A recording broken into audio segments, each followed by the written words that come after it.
Hello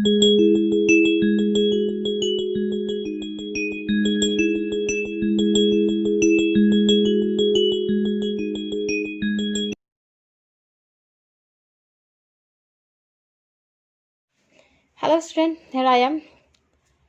Today we will understand the classification of proposition by quality. As we have understood the classification of proposition by relation in the previous block.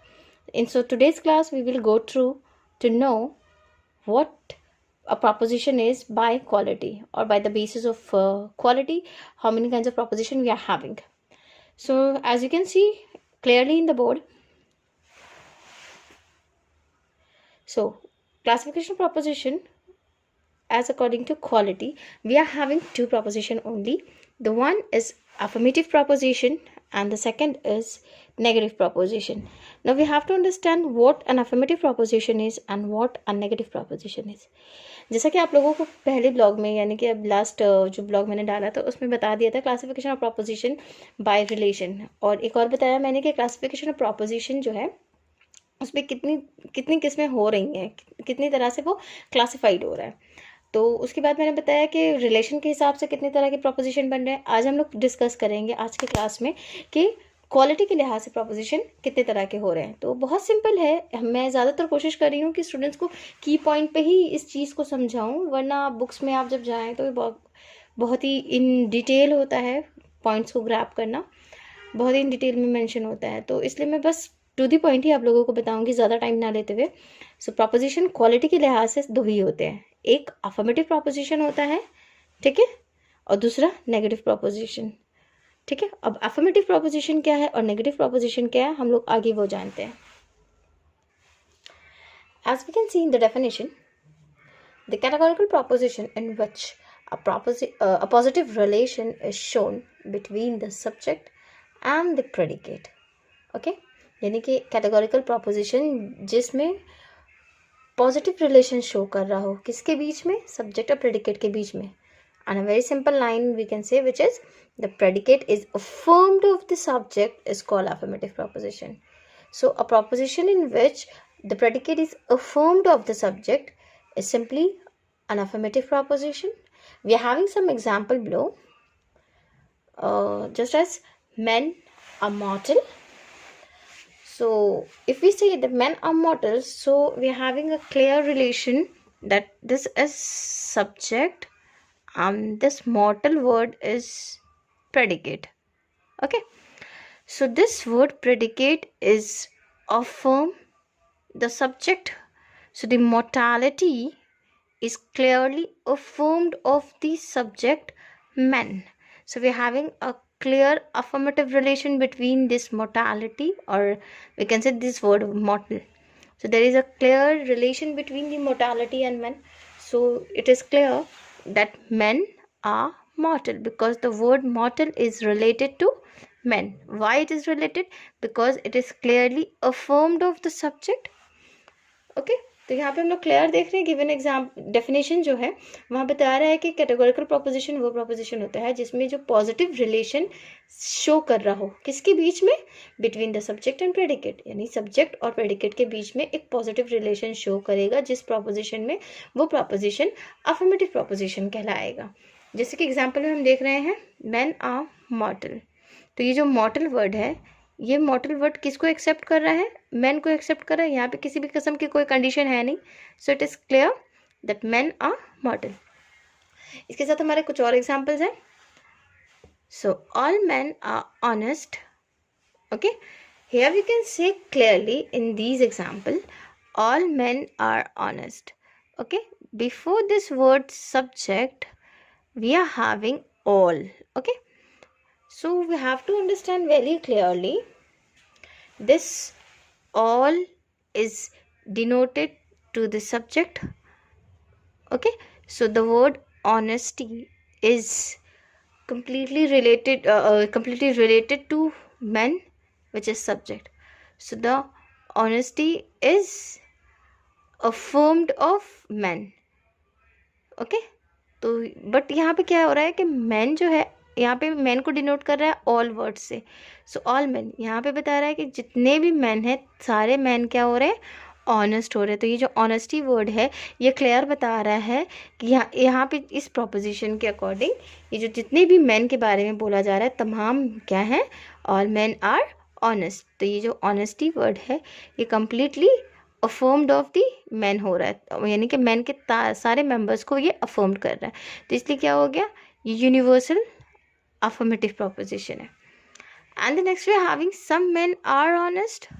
Okay, तो वही बात आ रही है कि जो man honest है, तो ये ऑनेस्ट वर्ड में हम लोग क्या देख रहे हैं, ऑनेस्ट वर्ड जो है मैन को अफर्म कर रहा है, लेकिन सम मैन को, ठीक है। तो सम यानी कि सम पर्टिकुलर्स, कुछ पर्टिकुलर्स को लेकर बात की जा रही है, तो इसलिए सम man are honest.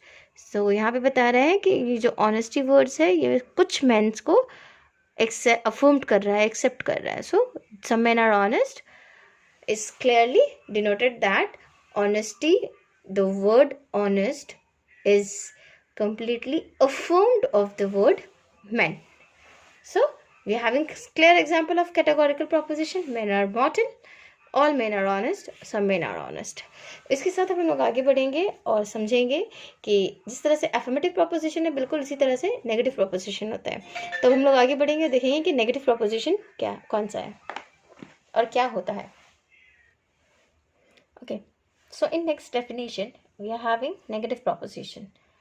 So the categorical proposition in which negative relation is shown between the subject and the predicate. Okay, यानी कि categorical proposition वो categorical proposition जहाँ पे हमें एक negative relation दिख रहा है किसके बीच में, subject के बीच में और predicate के बीच में। So the categorical relation categorical proposition in which negative relation is shown between the subject and the predicate, which is the predicate is denied of the subject, is called negative proposition. तो वो categorical proposition जिसमें हमें एक negative relation दिख रहा है किसके बीच में, subject के बीच और सब्जेक्ट और प्रेडिकेट के बीच में। तो उस प्रोपोजिशन में क्लियर है कि प्रेडिकेट क्या कर रहा है, प्रेडिकेट डिनाई कर रहा है सब्जेक्ट को। तो उस प्रोपोजिशन को हम क्या कहेंगे, उस प्रोपोजिशन को नेगेटिव प्रोपोजिशन कहेंगे। So we are having some example, men are immortal, no men are honest, some men are not honest. पहले ये देख ले, नो मेन आर इमॉर्टल, यहाँ पे क्लियर बता रहा है that men are immortal. So this word immortal is denied of the word men. तो word immortal is clearly denied of men. तो it's clear that it is a negative proposition. ठीक है, उसके बाद है no men are honest. यहाँ पे clear बता रहा है कि ये जो honest word है ये clearly denied कर रहा है किसको, मैन टर्म जो है, इस मैन टर्म के सारे मेंबर्स को। ठीक है, man is a class subject term as I have understand in the part of proposition. तो ये नो वर्ड डिनोट कर रहा है कि इस मैन क्लास के तमाम मेंबर्स जो है वो एक्सेप्टेड नहीं है। ठीक है, तो ऑनेस्ट जो है, ये ऑनेस्ट वर्ड प्रेडिकेट जो है वो क्लियरली डिनाइड कर रहा है ईच एंड एवरी मैन को। सो नो मैन, यानी उस नो मैन का मतलब ये हो रहा है कि इस मैन क्लास के अंदर एक भी मैन जो है वो ऑनेस्ट नहीं है। और ठीक इसी के उल्टा है यहाँ पे, सम मैन आर नॉट ऑनेस्ट। तो ये जो ऑनेस्ट वर्ड है ये क्लियरली डिनाइड कर रहा है सम मैन को, यानी कि मैन क्लास के जितने भी मेंबर्स हैं उसमें से सम मेंबर्स जो हैं वो ऑनेस्ट नहीं हैं। तो इस तरह से ये हो गया आपका सिंपली नेगेटिव प्रोपोजिशन है, लेकिन यूनिवर्सल नेगेटिव प्रोपोजिशन, और ये होता है particular negative proposition.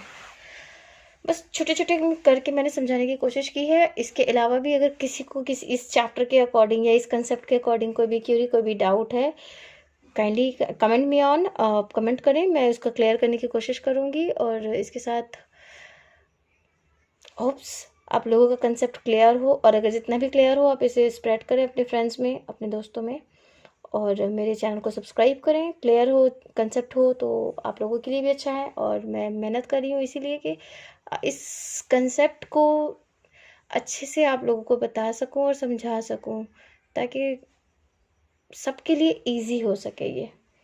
Thank you very much. Follow my channel, subscribe my channel and comment me regarding to this concept. आपकी कोई भी क्यूरी हो तो मैं कोशिश करूँगी उसे क्लियर कर सकूँ। Thank you very much. Best of luck to all.